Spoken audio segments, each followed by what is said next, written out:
Sigaw ako ay hikilit. So ayan mga kabayan, aakyat na kami kasi ano, iahabol namin yung aming wag kalilikta, bibilhin ni Tatay Romy. sa buhay ko. Ay, ang ingay ni Bantot. Sige, bahala ka dyan. Kumanta ka dyan. Oh. Hindi pa kontento kumanta mga kabayan. Nagsisigaw pa. Sa'yo, wag mo pasitin. Nakala sa matapagsit. Ako ay Natawa ligaw din siya. patis. O kanasa mo sa asa ko. Di mo lang naman kaya. Malaki yan. Nasipit pero ang jatarik ini. Dia dah rusak tanah.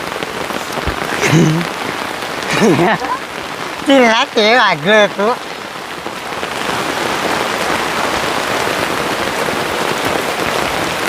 Ang laki ng payo namin ni Tatay Romy. Kung gagawa.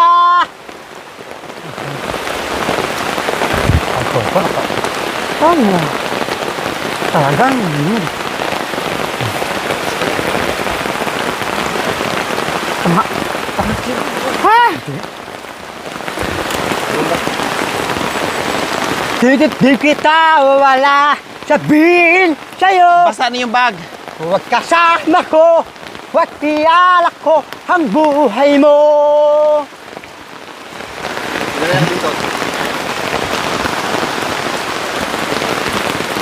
Iasak kita ang puso ko. Huwag tilaray na ng damin mo. Masakit daw ang puso niya at damdamin. Nabigo. Hindi sinagot sa nililigawan niya. Nasabog ko, hindi nililiwala. Huwag ako sa gagawin sa akin katawin. Huwag lang niwala sa hibit, sa isipin.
Ako sa isip ko natin, hindi liliwanag ang tatay mo.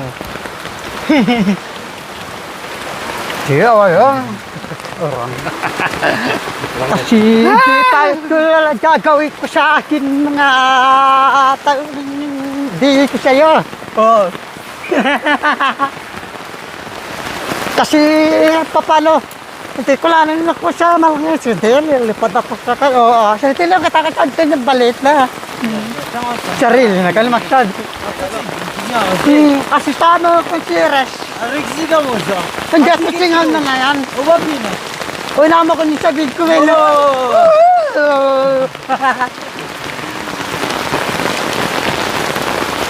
Bay, ako siya nagigigyak, bay. Tarbon. Ako dati kong bay, ang kun. Carbon mo, ito Jok nangyari. daw yan. Carbon mo. Yung alad, jog. Ikakasidi. Gawag ka, padikit-dikit. Sumakas na to, ah.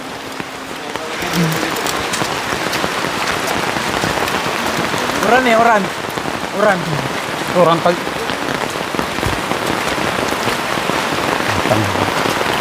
Oo. Sabay lang. Tali. Talagang.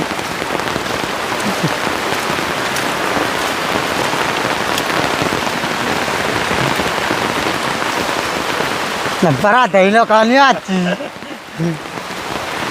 Sirna.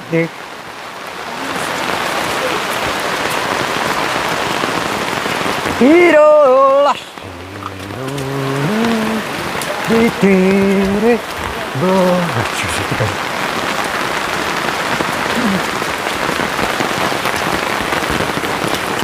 Masakit ang buhan. Masakit. Aliyo. Ay, sa wakas. Malapit na tayo.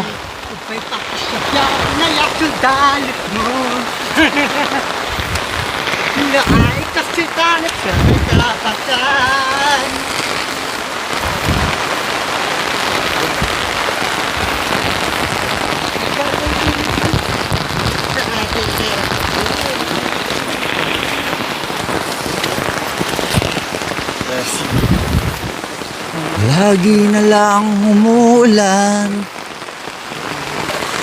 parang walang katapusan, tulad ng pag-ibig ko ngayon.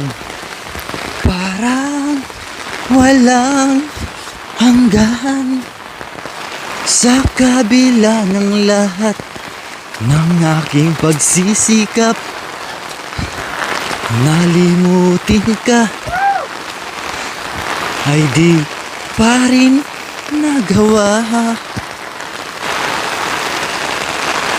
Tanging hiling ko sa'yo na tuwing umuulan,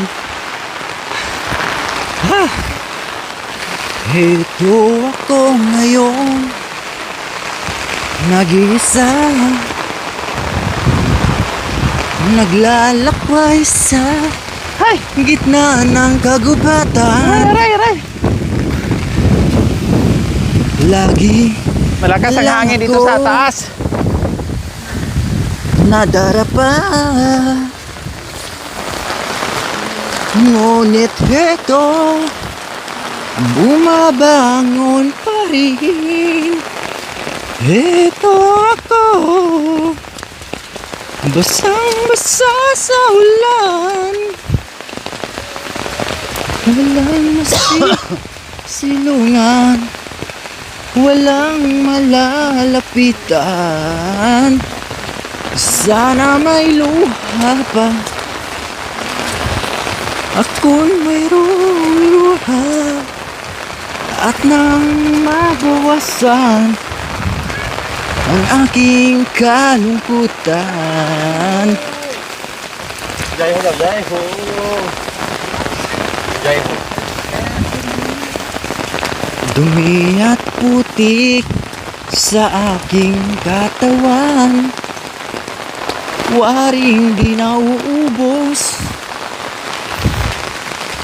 Bawat patak ng ulan at ang lamig, waring nauubos din ang pag-ibig. Ito ako, basang-basa sa ulan, walang masisilungan, walang malalapitan. Sana may luha pa,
Yes, nakaahon din po mga kabayan. Malapit na tayo sa sasakyan.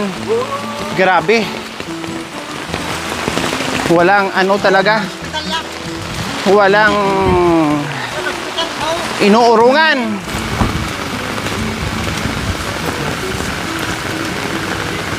Bawal nabasa, pero nabasa.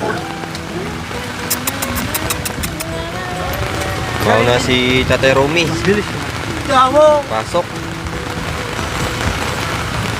Ang problema namin ngayon, si Kuya Bentot. Kasi pag naka-aircon, nahihilo siya.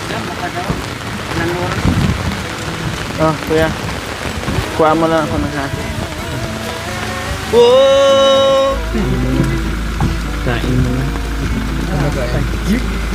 Ang pag-gino. Kung open doon, sa dating ano,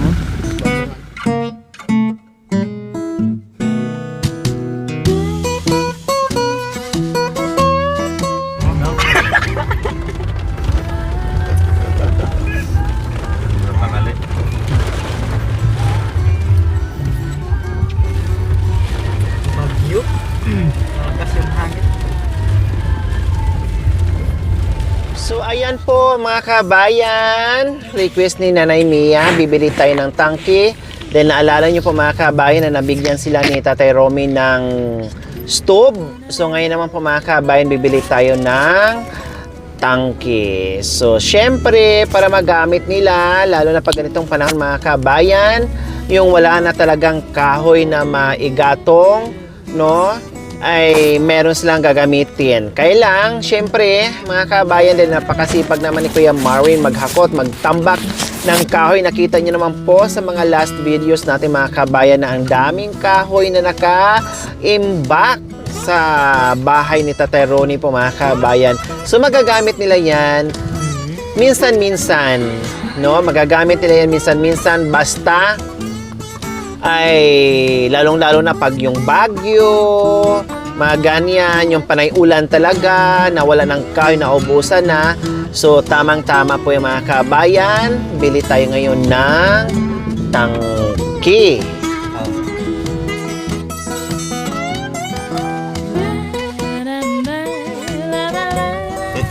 Pati Pogo, nakita niya tayo. Pati Pogo, nakita niya. Siya magpagpagtaray, alikray, kaltat, nakasalag lang. Tuwang-tuwa kasi sigari yung bantot ka. Yung ano, sa kabilang drum. Guru ko yan. Doon. Palengke din yun eh. Sabi na ito, bukas, meron ko siya kung mag-guru. Wala, di Kami, naman wala. tara na yan, kaya hindi kami bukas. Palengke pa siya. Dito pala. Sabi na, meron ko siya, bukas, matagay ko. Sakrak ko yan. Mga MJ, nag-request kay Bendot ng ano, grips. Ubas? Ubas? Ha?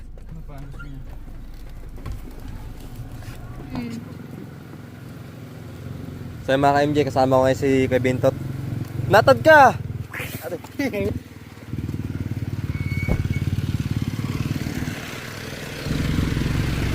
Manilita, ubas! Ubas. Yan. Nagili si Bentot. So nakadaan kami doon kanina. Talagang pumara siya. Labay, ubas! Ubas! Ha?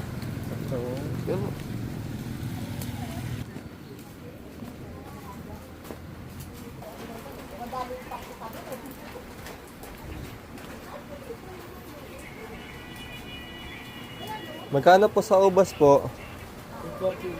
240. Yung isang plastic na po ito?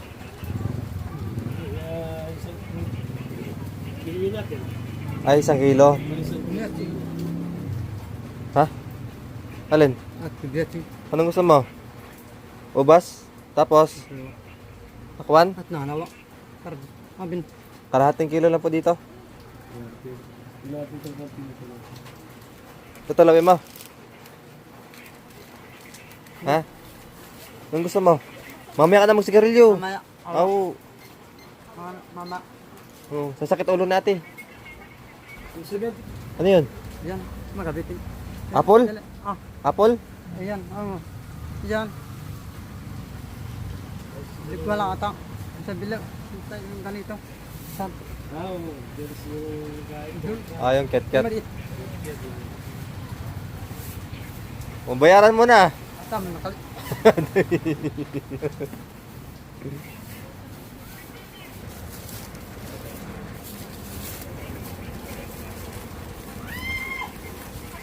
MJ, gusto niya ng ano? Ito?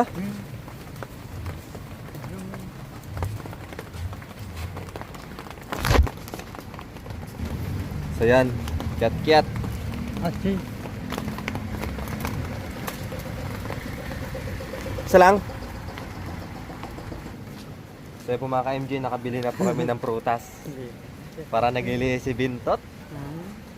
Matagal na siguro din siya nakaano mga ka-MJ, nakakain ng ano, ubas. Kaya talagang kanina, bap!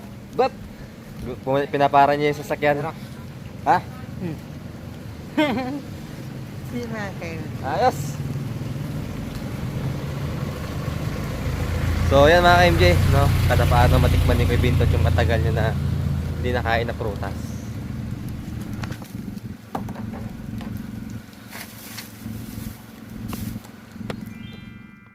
Thank you for watching. Don't forget to like, share, and subscribe.